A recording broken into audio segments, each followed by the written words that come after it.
Hello everyone, welcome to my YouTube channel. तो कैसे हैं आप सब? बहुत अच्छे से होंगे। पिछली वीडियो में जो कुछ भी पढ़ा था समझ में आया था। क्वेश्चंस भी हम लोग देखे थे, किए थे। देखो, सारी चीजों को तुम पढ़ते चलो आराम से, और जो क्वेश्चंस बताया जा रहा है उस क्वेश्चंस के पैटर्न को समझो, क्योंकि जो क्वेश्चंस होंगे उसमें डेटा चेंज किया जाएगा, पैटर्न नहीं चेंज किया जाएगा। तो मैंने हम लोग क्या किए थे, 4 टाइप्स के पैटर्न्स को पढ़ा था, और वो सारी चीजें हमें अच्छे से आ गई थी, और उम्मीद करते हैं कि आप लोगों को बेहतर तरीके से समझ में भी आया होगा। तो जो हमारा नेक्स्ट टॉपिक होगा वो होगा कि रासायनिक अभिक्रिया के वेग को प्रभावित करने वाले कारक। कौन कौन से कारक हैं जो रासायनिक अभिक्रिया को वेग को क्या कर सकते हैं, बढ़ा सकते हैं या फिर घटा सकते हैं। ठीक, कारक का मतलब हम लोग जानते हैं, तो इसके बारे में बहुत सारी बातें नहीं करेंगे, लेकिन कौन कौन से कारक हैं जो क्या करेंगे, रासायनिक अभिक्रिया की वेग को बढ़ा सकते हैं या फिर उनको घटा सकते हैं। तो इसमें 5 कारक हैं। कितने कारक हैं? 5 फैक्टर हैं जिनको हमें पढ़ना है। क्या है? ताप है। ठीक, पहला ताप है, फिर दूसरा क्या है, ताप गुणांक है, फिर उसके बाद उत्प्रेरक है, सांद्रता है और दाब है। इन सारी चीजों को हम लोग बेहतर तरीके से पढ़ेंगे और समझेंगे। तो हेडिंग क्या बनाएंगे हम लोग? रासायनिक अभिक्रिया। हेडिंग में लिखिएगा रासायनिक अभिक्रिया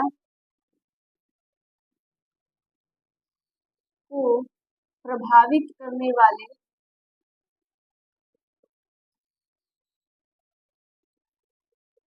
प्रभावित करने वाले कारक क्या होंगे?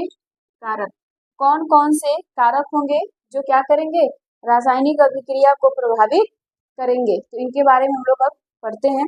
अब देखो, पहला क्या था? ताप। ध्यान से सुनना, ये सारी चीजें देखो हम लोग 9 से ही पढ़ते आ रहे हैं, जानते आ रहे हैं कि अगर यहाँ पे हम अपने चैप्टर को बात करें, चैप्टर हमारा क्या है? केमिकल काइनेटिक्स, रासायनिक बल की काइनेटिक्स एनर्जी की अगर बात करें तो क्लास 10th में हम लोग 9th में पढ़े होते हैं कि जब हम टेम्परेचर क्या करते हैं, बढ़ा देते हैं, तो काइनेटिक एनर्जी भी क्या करने लगती है, बढ़ जाती है। उसमें एक क्वेश्चन होता था, आप एनसीईआरटी भी देख सकते हो, वैसे भी देख सकते हो। 9th क्लास में एक क्वेश्चन होता था बेटा कि जब कोई गर्म खाना होता था, ठीक, गर्म खाना होता था, तो उसका स्मेल, उसकी महक हमारे नाकों तक पहुंच जाता था, काफी दूर रहते थे तब भी। लेकिन वही खाना ठंडा होता था तो हमें किचन में जाना पड़ता था, तब समझ में आता था अच्छा हाँ, क्या बन रहा है क्या नहीं बन रहा है। जब खाना गर्म गर्म बन रहा होता है तो समझ में आ जाता है दूर से कि अच्छा घर में क्या बन रहा है। तो उसका क्या मतलब है? क्यों? क्योंकि टेम्परेचर बढ़ा होता है और खाने के जो अणुएं हैं उनकी काइनेटिक एनर्जी बढ़ जाती है। काइनेटिक एनर्जी बढ़ जाती है तो आपस में काफी दूर तक टकराते हैं और उनकी गति भी क्या करने लगती है, बढ़ जाती है। तो उसी प्रकार से ये है कि अगर हम लोग टेम्परेचर, ताप बढ़ाएंगे, ठीक, जब किसी भी रासायनिक अभिक्रिया का हम लोग क्या करेंगे, ताप बढ़ाएंगे, तो उनका वेग भी बढ़ जाता है। ऐसा क्यों होता है? क्योंकि उनके बीच में अणुओं का जो टकराव, जो टक्कर है, वो क्या होने लगता है, बढ़ जाता है। उम्मीद करते हैं समझ में आया होगा। तो इसको लिखिएगा कि ताप में होता क्या है। ठीक, चलो देखो यहाँ पे क्या है, रासायनिक अभिक्रिया को प्रभावित करने वाले कारक थे सांद्रता, सॉरी, ताप को हमने समझा था कि ताप बढ़ाने पे क्या होता है, तो लिखा क्या गया है, ताप बढ़ाने पर रासायनिक अभिक्रिया का वेग बढ़ जाता है। ठीक, क्योंकि ताप बढ़ाने पर अणुओं का गतिज ऊर्जा, मतलब जो भी हमारा रासायनिक अभिक्रिया के लिए जो भी हम अभिकारक ले रहे हैं उनके बीच में अणुओं की गतिज ऊर्जा बढ़ जाती है, जिसके कारण अणुओं के मध्य टक्कर भी बढ़ जाता है। अणुओं के मध्य क्या होने लगता है, टक्कर भी बढ़ जाता है। तो यहाँ तक तो कोई डाउट होगा नहीं। और दूसरा क्या है, ताप गुणांक। दूसरा क्या है बेटा, ताप गुणांक। किसी रासायनिक अभिक्रिया का किन्हीं दो तापों के मध्य, मतलब दो टेम्परेचर होंगे, उनके बीच में क्या बोला जा रहा है, 10 डिग्री सेल्सियस का अंतर हो तो वेग स्थिरांक का अनुपात ताप गुणांक कहलाता है। ये लाइन याद रखिएगा। और ये वेग स्थिरांक क्या होता है इसके बारे में हम लोग पढ़ेंगे, परेशान नहीं रहिए, अभी आएगा जस्ट। फिर इसे म्यू से प्रदर्शित करते हैं। अब देखो ये केटी क्या है, ये के ही आपका क्या है बेटा, वेग स्थिरांक या वेग नियतांक किसे कहते हैं, क्या कहते हैं, वेग स्थिरांक या फिर के, सॉरी, वेग नियतांक कहते हैं। अब देखिएगा यहाँ पे ये फॉर्मूला याद रखिएगा। फिर सांद्रता, अगर हम लोग सांद्रता की बात करते हैं, सांद्रता का मतलब जानते ही हो, तो सांद्रता पे हमें हमेशा ये ख्याल आएगा कि अगर सांद्रता बढ़ जाएगी तो वेग हो सकता है कि घट जाए, लेकिन नहीं, यहाँ पे उल्टा होता है। देखो, सांद्रता बढ़ाने पर रासायनिक अभिक्रिया का वेग बढ़ जाता है, क्योंकि सांद्रता बढ़ाने पर अणुओं की संख्या बढ़ जाती है, जिसके कारण टक्कर बढ़ जाता है। अब जैसे मैं बात करूं, आप रोड पे चल रहे हो, अकेले हो, ठीक, आप किसी से टकराओगे? बिल्कुल नहीं टकराओगे। आराम से जैसे मन करेगा लौट के इधर से उधर जैसे मन करेगा वैसे जाओ, बिल्कुल भी नहीं टकराओगे। लेकिन अगर मैं बात करूँ भीड़ वाली जगह जहाँ पे मेला देखने जाते हो, ठीक, सावन भी चल रहा है तो बहुत लोग जाएंगे, तो वहां पे देखना जब भीड़ होगी तो क्या करोगे आप, टकराओगे। तो वहां पे समझोगे जो भीड़ है ना वो सांद्रता है, वो जो भीड़ है वो क्या है, सांद्रता है। और उसमें जो लोग घूम रहे हैं यहाँ से वहां जा रहे हैं वो क्या है, अणु है, वो क्या है, अणु है। तो यहाँ से वहां आप लोग क्या करोगे, टकराओगे। जब आपस में वो लोग अणु टकराएंगे तो अब सांद्रता के लिए क्या समझ रहे थे हम लोग, सांद्रता के लिए हम ये समझते हैं कि जब सांद्रता बढ़ती है तो क्या होने लगता है, रासायनिक अभिक्रिया का वेग बढ़ जाता है। ऐसा क्यों होता है, क्योंकि उनके बीच में अणुओं का टकराव भी बढ़ जाता है। समझ में आया था कैसे, एग्जाम्पल भी हमने सेट किया था, वो एग्जाम्पल भी आपको समझ में आया होगा। अब बात करते हैं उत्प्रेरक, कैटलिस्ट। इसके बारे में तो जानते हो कि कैटलिस्ट क्या होता है। कैटलिस्ट क्या होंगे, दो प्रकार के, एक धनात्मक मतलब पॉजिटिव कैटलिस्ट होंगे, एक क्या होंगे, निगेटिव कैटलिस्ट होंगे। अब देखिएगा हमारे जीवन में कभी न कभी कुछ ऐसे लोग होते हैं जो आपको क्या करेंगे, पॉजिटिव कैटलिस्ट की तरह बिहेव करवाएंगे, और कुछ ऐसे होंगे जो निगेटिव की तरह, मतलब कि आप कितना भी अच्छा कर लो उनको कोई न कोई आपके अंदर कमियां ढूंढनी ही रहेगी, है ना। और ऐसे हो जाएगा, वो हो जाएगा, कुछ नहीं कर पाएगा, ये कर पाएगा, वो, दुनिया भर की सारी चीजें। और जो मतलब बेटा क्या होगा, निगेटिव होगा, वो क्या करेगा, वेग अभिक्रिया की वेग को घटा देगा। सपोज करिए कि आप एक अभिक्रिया है, आप मन लगा के खूब पढ़ रहे हैं, आपके जीवन में कोई आ गया ऐसा जो जलता होगा आपसे, तो आपको डीमोटिवेट करेगा। क्या करेगा, डीमोटिवेट करेगा, कहीं से किसी न किसी वजह से, ताकि आपका माइंड डाइवर्ट हो जाए। तो क्या करेगा, आपकी अभिक्रिया को घटा देगा। और दूसरा क्या होगा, एक पॉजिटिव होगा जो क्या करेगा, अभिक्रिया के दर को बढ़ा देगा। अगर आपसे कुछ हो भी गया, कुछ अच्छा नहीं हो पाया, तो भी कहता नहीं नहीं ठीक है, दोबारा करो, अच्छे से कोशिश करो, फिर से ऊपर हो जाओगे। तो वो ऐसे होंगे। तो यहाँ पे भी ये चीजें समझ में आई। उत्प्रेरक दो प्रकार के, कौन, पॉजिटिव, निगेटिव, ठीक। पॉजिटिव जो होगा वो अभिक्रिया की वेग को बढ़ा देगा, जो निगेटिव होगा वो अभिक्रिया की वेग को घटा देगा, ठीक है। अब क्या होता है, दाब। अब क्या होता है, दाब, प्रेशर। जब प्रेशर होगा तो क्या होगा, अब जैसे जब आपके दिमाग में प्रेशर होगा तो क्या करोगे, बहुत पढ़ोगे, है ना, टेंशन में रहोगे कि नहीं पढ़ना है, पढ़ना है, पढ़ना है। तो उसी प्रकार से जब हम किसी भी रासायनिक अभिक्रिया के दाब में वृद्धि कर देते हैं तो रासायनिक अभिक्रिया का वेग बढ़ जाता है, क्योंकि दाब वृद्धि करने से आयतन क्या होने लगता है, कमी आ जाती है, आयतन कम होने लगता है, जिसके कारण सांद्रता बढ़ जाती है, जिसके कारण क्या होती है, सांद्रता बढ़ जाती है। जैसे इस मार्कर पे अगर इस पे प्रेशर लगाया जाए बहुत तेज से, तो हो सकता है इसका आयतन कम हो जाए, है ना, चिपक जाए, पिचक जाए, जैसा भी हो। तो जब इसका आयतन कम हो जाएगा तो यहाँ से यहाँ तक इसकी सांद्रता और भी पास हो जाएगी, और भी क्या हो जाएगी, पास हो जाएगी। जब पास होगी तो ये अणुओं के क्या होंगे, टकराव भी बढ़ जाएंगे। जब टकराव बढ़ेगा तो क्या हो जाएगी, जिसके कारण उनका वेग बढ़ जाएगा। अब जैसे यहाँ पे प्रेशर का मतलब ये होता है कि, प्रेशर का मतलब समझो यहाँ पे क्या होता है, प्रेशर का मतलब ये होता है कि अगर मान लीजिए आप कहीं पे जाना है, आपको साइकिल से हो, बाइक से हो, कहीं पे हो, टाइमली आपको पहुंचना है। जब आपके पास 10-15 मिनट होंगे तो क्या करोगे, बहुत तेज प्रेशर लगाओगे, भागोगे तेज से, है ना। तो वहां पे कुछ काम नहीं करता, बस ये रहता है टेंशन कि हमें जाना है, पहुंचना है टाइम से। तो वहां पे जब प्रेशर लगाते हो तो आपके साइकिल चलाने की या बाइक चलाने की स्पीड क्या होने लगती है, बढ़ जाती है। स्पीड क्या होने लगती है, बढ़ जाती है। तो उसी प्रकार ये भी समझ लीजिएगा कि जब दाब बढ़ेगा तो क्या हो जाएगी, रासायनिक अभिक्रिया का वेग बढ़ जाएगा। सब में देखो क्या हो रहा है कि सब में रासायनिक अभिक्रिया का वेग बढ़ रहा है, किसी में घट नहीं रहा है। तो हमेशा याद रखिएगा कितने फैक्टर हैं, 5 हैं, कि कौन कौन से, ताप है, फिर दूसरा क्या है, ताप गुणांक, तीसरा क्या है, सांद्रता, फिर उसके बाद क्या है, उत्प्रेरक, फिर क्या है, दाब। इन सभी को याद रखिएगा, फिर इसके अंदर की कहानी आप खुद से लिख सकते हैं।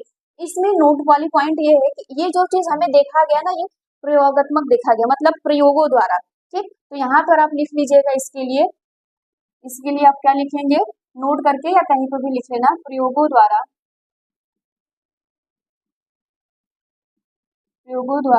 देखा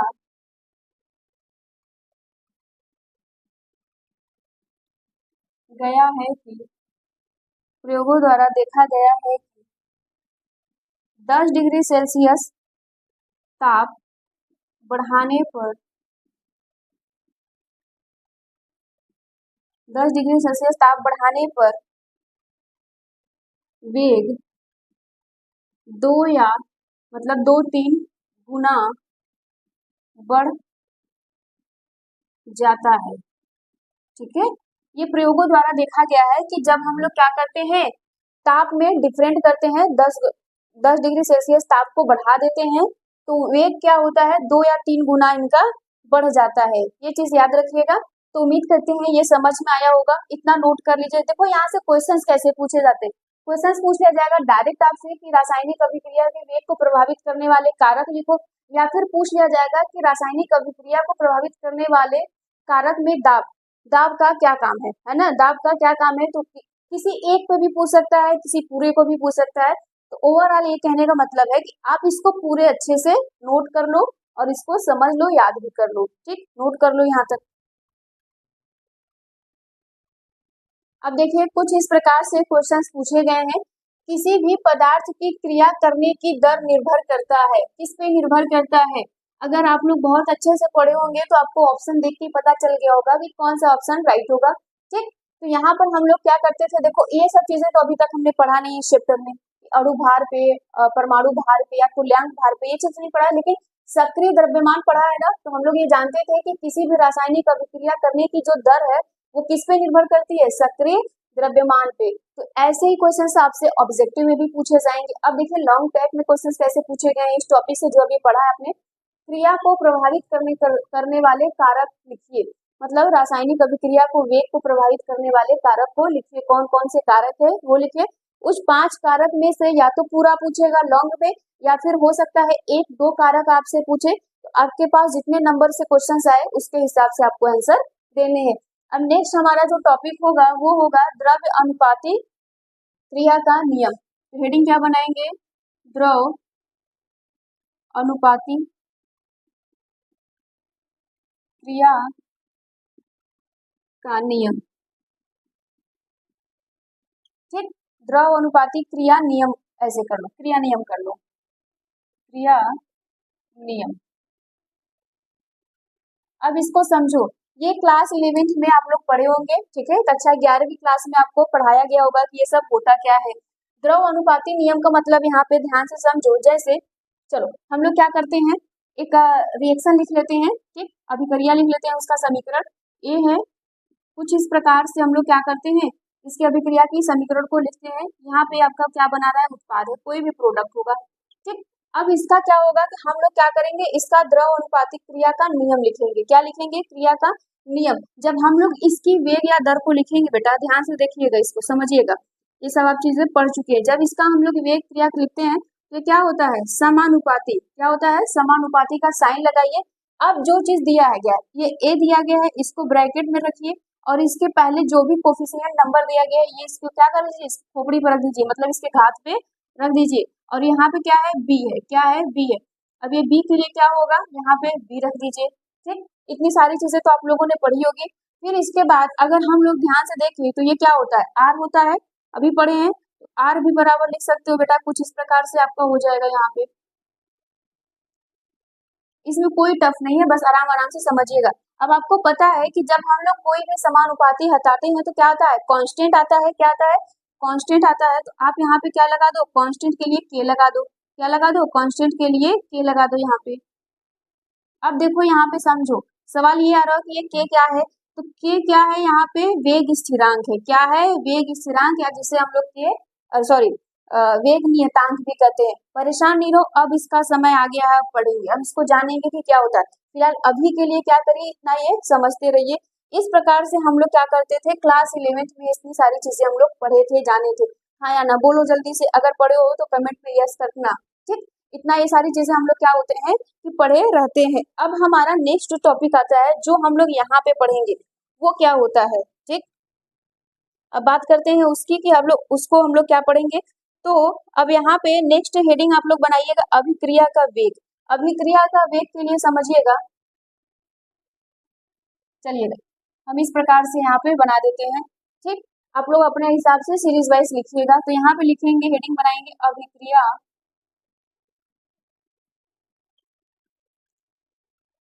का वेग नियम। अभिक्रिया का वेग नियम क्या होता है, यहाँ पे भी एग्जाम्पल से बहुत अच्छे से पहले समझिए। एग्जाम्पल समझे रहेंगे तो डिफिनीशन आता रहेगा। तो यहाँ पे हमने क्या किया, एक अभिक्रिया लिखे रहे, M A plus N B. ठीक, ये एन है बेटा। फिर यहाँ पे कोई भी उत्पाद बना रहा है, ध्यान से समझिएगा, ये इस प्रकार से बना रहे। अब हमें इसी प्रकार से इसको क्या करना है, लिखना है, क्या करना है, लिखना है।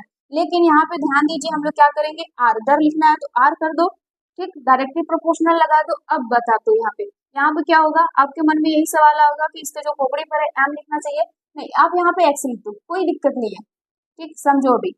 यहाँ पे वाई लिख दो, ठीक, यहाँ पे वाई लिख दो, इस प्रकार से भी आप लिख सकते हो। अब समझो, ये जो एक्स और वाई है ना, ये जो एक्स है और वाई है, ये एम और एन के मान के बराबर हो भी सकता है और नहीं भी हो सकता है, बराबर हो भी सकता है, नहीं भी हो सकता है।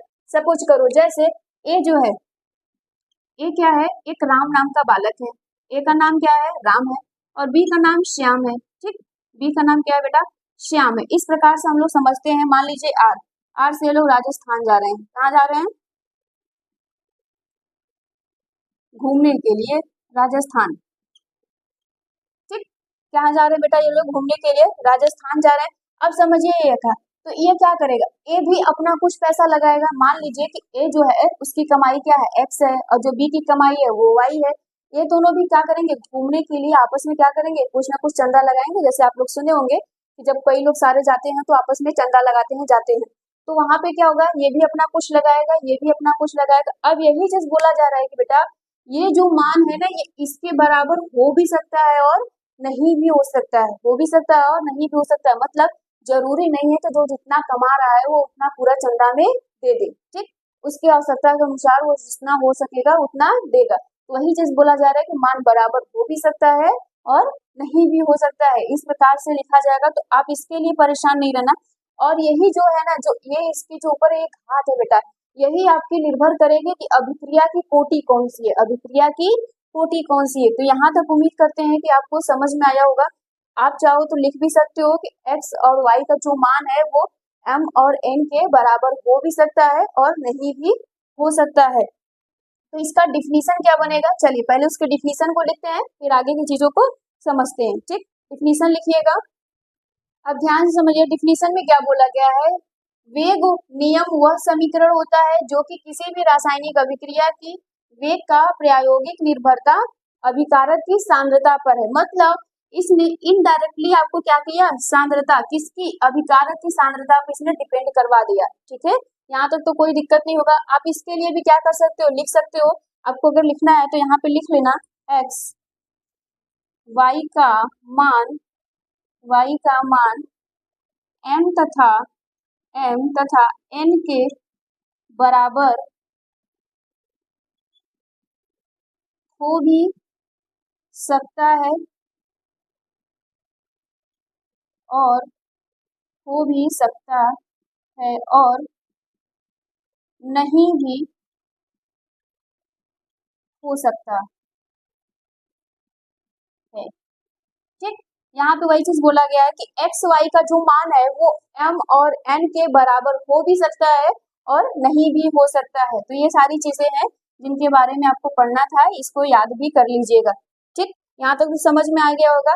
अब यहाँ पे आप लोग नोट करके भी कुछ चीजें लिख सकते हो। जैसे यहाँ पे क्या लिखोगे, रासायनिक अभिक्रिया धातु की वेग का कोटि कहलाता है। मतलब ये जो रासायनिक अभिक्रिया हो रही है, जो उनकी ये सब घात है बेटा, ये क्या कहलाएंगे, वेग की कोटि कहलाता है। क्या कहलाता है, वेग की कोटि कहलाता है। तो नोट करके यहाँ पे लिखिएगा। चलो यहीं पे नोट करके लिख लेना।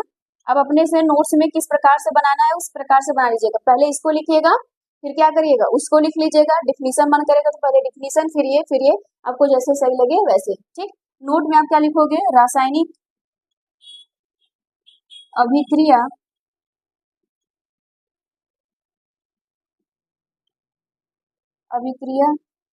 धातु का वेग कोटि कहलाता है, ठीक। धातु का वेग कोटि कहलाता है। जैसे अगर मैं बात करूं यहाँ पे, तो R समानुपाती A x b लिखिएगा, फिर y। तो जो बेटा आपका x और y है ना, ये क्या है, कोटि है। ये क्या है, कोटि। मतलब इन दोनों का जोड़ ही क्या कहलाएगा, अभिक्रिया की कोटि, अभिक्रिया की कोटि कहलाएगी। तो उम्मीद करते हैं यहाँ तक समझ में आया होगा। तो इसको नोट कर लीजिए जल्दी से। अब देखिए कुछ इस प्रकार से क्वेश्चन दिए गए हैं। इसमें क्वेश्चंस में क्या बोला गया, क्वेश्चंस बहुत इजी होता है, बस आपको समझने की देरी है, ध्यान से समझिएगा फिर समझ में आ जाएगा। एक अभिक्रिया की क्रियाविधि निम्नलिखित है, मतलब इस प्रकार की अभिक्रिया दी गई है, उसकी क्रियाविधि यहाँ पे निम्नलिखित दिया गया है। हमेशा याद रखना बेटा, जो जिस चीज में मंद और तीव्र लिखा होगा बस उस पे फोकस करना। जो तीव्र लिखा होगा उसको कैंसिल कर देना, उसको खत्म कर देना। मतलब कि जब अभिक्रिया की चल रही होगी और वो बहुत तीव्र गति से जो हुआ होगा तो आप उस अभिक्रिया का वेग नियम नहीं लिख सकते। ठीक, जैसे आपके पास से कोई बहुत तेजी से गुजर जाए तो तुम बता सकते हो, नहीं बता सकते। तो जहां पे तीव्र होगा उसका अभिक्रिया का वेग नियम लिखा ही नहीं जाएगा, जो मंद होगा उसका लिखा जाएगा। और लिखते हैं क्या, अभिक्रिया के वेग का नियम। तो अभिक्रिया के वेग का नियम जब आप लिखोगे तो ध्यान से देखना यहाँ पे क्या हो जाएगा। हमेशा हम लोग किसकी बात करते हैं, अभिकारक की, हमें उत्पाद की कोई बात ही नहीं करना, अभिकारक की बात करनी मंद वाले के लिए। तो यहाँ पे R इक्वल टू क्या हो जाएगा, सॉरी R समानुपाती क्या हो जाएगा, A और B हो जाएगा। और देखो कोई भी घात नहीं दिया तो कोई भी घात नहीं लिखेंगे। अब आपके हिसाब से मान लो कभी आंसर ऐसा दिया तो इसको कर सकते हो, या फिर इसके सिवा अगर मान लो आंसर ऑब्जेक्टिव टाइप में पूछे जाते हैं, इस प्रकार से दिया रहेगा, ये K लगाया हुआ, तब भी आपका आंसर क्या रहेगा, सही रहेगा। क्या रहेगा, सही रहेगा। तो इसके लिए आप बहुत ज्यादा परेशान नहीं होना, हो सकता है इस प्रकार के भी आंसर मिल जाए, हो सकता है ये इस प्रकार के आंसर भी मिल जाए। तो आपको समझ में आ गया क्या करना है, तीव्र वाले को कैंसिल करना है, मंद वाले पर हमेशा ध्यान देना है। ठीक, उसी प्रकार से ये है कि इस प्रकार की अभिक्रिया निम्न प्रकार से होती है, मतलब रासायनिक अभिक्रिया ये है और निम्न प्रकार से ये हो रही है। तो हमेशा याद रखो क्या करना है, इसको खत्म करना है, इस वाले पर ध्यान देना है। तो यहाँ पे क्या हो जाएगा, यहाँ से क्या होगा आप जान रहे हो, तो यहाँ पे क्या लगाओगे, R लगाओगे, समानुपाती का सिंबल दे दो, फिर यहाँ पे क्या लगाओगे, O लगाओगे, और क्या लगाओगे, O3 लगा दोगे। क्या लगा दोगे, O3। तो इसका ये क्या हो जाएगा, ये आंसर है। क्या है बेटा, ये आंसर है, और इसका भी ये सब क्या है, आंसर है। उम्मीद करते हैं यहाँ तक चीजें समझ में आई होगी। इसमें कोई भी दिक्कत नहीं होना चाहिए, बहुत इजी क्वेश्चन पूछा जाता है, टफ नहीं है। अब हेडिंग बनाइएगा क्या, वेग स्थिरांक या वेग नियतांक। वेग मतलब के की बातें होगी, वेग स्थिरांक या वेग नियतांक। अब ये क्या, के क्या है इसी को समझते हैं, वेग नियतांक। ठीक, ये नियतांक लिखा है, इसको आप बना लीजिएगा। अब ये क्या होता है, अब समझो, ध्यान से समझो। जब हम लोग कोई भी रासायनिक अभिक्रिया ले रहे थे तो उसका क्या लिख रहे थे, वेग किस प्रकार से लिख रहे थे। जैसे जब हमारे पास ए बी नाम का कोई भी रिएक्शन होता था, ये उत्पाद है तुम्हारा, ठीक, प्रोडक्ट की बात हो रही है, तो हम लोग क्या लिखते थे, वेग इसका क्या लिखते थे भाई, वेग या दर की हम लोग बात करें तो यहाँ पे क्या लिखते थे, समानुपाती क्या लिखते थे, ए इसके पावर में ए हो जाता था और बी जो इसका कोफिशिएंट नंबर है, ये इस प्रकार से होता था कि नहीं, बोलो, होता था। और हम लोग क्या करते हैं, एक्स वाई भी लगा सकते हैं, क्या लगा सकते हैं, एक्स वाई भी लगा सकते हैं। यहाँ तक तो समस्या नहीं है, क्या लगा दें, एक्स वाई, चलो एक्स वाई ही लगा देते हैं। ये इस प्रकार से लिखी जाती थी। और यहाँ पे जो एक्स और प्लस वाई होती थी वो क्या होती थी, कोटि। वो क्या होती है, कोटि। अभिक्रिया की क्या होती थी, कोटि होती थी। अब इसको चाहो तो आप यहाँ पे नियतांक लगा दो के, जैसे इसको हम लोग आर से रिप्रेजेंट करते थे और यहाँ पे के, तो ये क्या हो जाएगा, ए एक्स बी वाई, ये इस प्रकार से होता था। बोलो हाँ या ना। ये के जो है वही क्या है, वेग स्थिरांक या वेग नियतांक है। ये के जो आपका है वही क्या है, वेग स्थिरांक या फिर के, सॉरी वेग नियतांक है। तो इसमें कोई समस्या होगी नहीं कि हमें क्या हो रहा है। अब देखो यहाँ पे रिएक्शन को हमने कैसे लिखा, कैसे समझा, ये तो चीजें हम लोग जानते हैं, तो यहाँ तक तो कोई समस्या होनी नहीं चाहिए। अब बात करते हैं इसकी डिफिनीशन की, कि इसका डिफिनीशन क्या होगा। तो इसका डिफिनीशन क्या होता है उसके लिए समझते हैं। इसका डिफिनीशन बोला जाता है जब किसी रासायनिक अभिक्रिया के अभिकारक की सांद्रता एकांक हो जाए। समझो, जैसे मान लो यहाँ पे जो हमने ए और बी लिया, जो ए और बी लिया, ए किसके बराबर है, एक के, ठीक, और जो बी है वो भी बराबर है किसका, 1 के। मतलब ए बराबर 1, बी बराबर भी 1 हो गया। तब क्या होगा, तब इसके लिए हम लोग क्या करेंगे, जब हम लोग वेग लिखेंगे तो वेग या फिर दर, ये कब के लिए है, जब ए बराबर 1 हो जाए, बी बराबर भी 1 हो जाए, तब हम लोग क्या करेंगे। तो हम लोग जब लिखेंगे तो बेटा हम लोग क्या करते हैं, कांस्टेंट आ गया तो के लगा दो, बराबर का निशान देना पड़ेगा तब तो। फिर यहाँ पे 1 हो जाएगा, ए के मान की जगह एक्स हो जाएगा और यहाँ पे वाई हो जाएगा। बोलो हाँ या ना, यहाँ पर होगा तो आर इज इक्वल टू क्या हो जाएगा के, आर इज इक्वल टू क्या हो जाएगा के। अब उम्मीद करते हैं कि अब तो डिफिनीशन और भी तरीके से समझ में आ रहा होगा ना। देखो यहाँ पे वेग किधर क्या हो गया, के बराबर हो गया, मतलब यहाँ पे इस वेग स्थिरांक क्या है, ये एक नियतांक के बराबर हो गया। तो इसका डिफिनीशन लिखिएगा। डिफिनीशन लिखने के लिए लिखिए, जब किसी रासायनिक अभिक्रिया के अभिकारक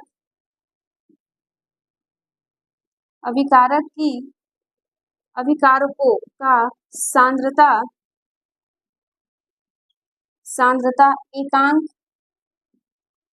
एकांक हो तो अभिक्रिया का वेग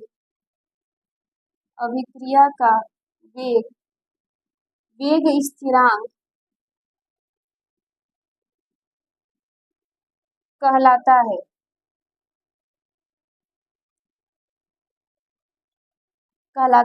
मतलब बात समझ में आ गया। डिफिनीशन आप यहाँ से लिख सकते हो, ये सारी चीजें थी आपको समझाने के लिए। जब इसने बोला कि अभिकारक की जो सांद्रता होगी, मतलब ये सब जो अभिकारक हैं आपकी, उसकी सांद्रता कितनी हो गई, एक हो गई, एकांक हो गया, तो ये क्या कहलाएगा, आर इज इक्वल टू के आ जाएगा। वही क्या कहलाएगा, वेग स्थिरांक कहलाएगा। वही क्या कहलाएगा बेटा, वेग स्थिरांक कहलाएगा। तो यहाँ तक तो कोई समस्या होगी नहीं, ठीक है, इतना नोट कर लीजिए। अब देखिए नेक्स्ट में क्या है, हम लोग पढ़ते हैं नोट में। ये सारी चीजें याद रखिएगा, नोट में ये इंपॉर्टेंट है, ये क्वेश्चंस पूछे गए हैं। वेग स्थिरांक सांद्रता पर निर्भर नहीं करता है, ठीक। ये वेग स्थिरांक किस पे निर्भर नहीं करता, सांद्रता पे। वेग स्थिरांक ताप तथा उत्प्रेरक पर निर्भर करता है। वेग स्थिरांक की बात हो रही है, ठीक। एनवी कोटि की अभिक्रिया का वेग स्थिरांक का मात्रक, ये मात्रक बहुत बहुत इंपॉर्टेंट है, इसको याद कर लीजिएगा। मात्रक क्या है, बहुत इंपॉर्टेंट है। गैसीय रासायनिक अभिक्रिया के लिए मात्रक क्या होगा, ये होगा। जब गैसीय रासायनिक अभिक्रिया का मात्रक ये होगा, उसके अलावा जो भी होंगे वो क्या होंगे, इसका मात्रक ये होगा। अब क्वेश्चंस यहाँ पे किस प्रकार से पूछे जाते हैं, क्वेश्चंस पूछा जाता है कि किसी अभिक्रिया का वेग निम्नांकित प्रकार से व्यक्त होता है। वेग क्या है, ये इस प्रकार से इसको व्यक्त किया गया है। इस अभिक्रिया की कोटि बताइए, इस अभिक्रिया की क्या बताइए, कोटि बताइए। अब ध्यान से देखो, वेग मतलब आर बराबर, या फिर ऐसे कर लो, ठीक है, या के लगा दो, कोई दिक्कत नहीं है। तुम यहाँ पे देख रहे हो कि यहाँ पे क्या हो जा रहा है, ये 2 हो जा रहा है, और बी यहाँ पे कुछ नहीं, ठीक। तुम जानते हो कि जब कुछ नहीं है तो 1 होगा। अब इन्हीं दोनों का मतलब ये एक्स है और ये वाई है, एक्स प्लस वाई ही बराबर क्या होता था, कोटि होती थी कि नहीं, बताओ। एक्स वाई बराबर ही क्या होता था, कोटि होता था। तो एक्स की जगह इसने क्या दिया है, 2, और वाई की जगह पे 1 दिया है, तो ये क्या हो जाएगा, 3। अभिक्रिया की कोटि कितनी हो गई, 3 हो गया। तो ये इस प्रकार से क्वेश्चन पूछे जाते हैं। उम्मीद करते हैं यहाँ तक चीजें समझ में आई होगी, नोट कर लीजिएगा, ठीक है। आज के लिए इतना ही रहने देते हैं, थैंक यू।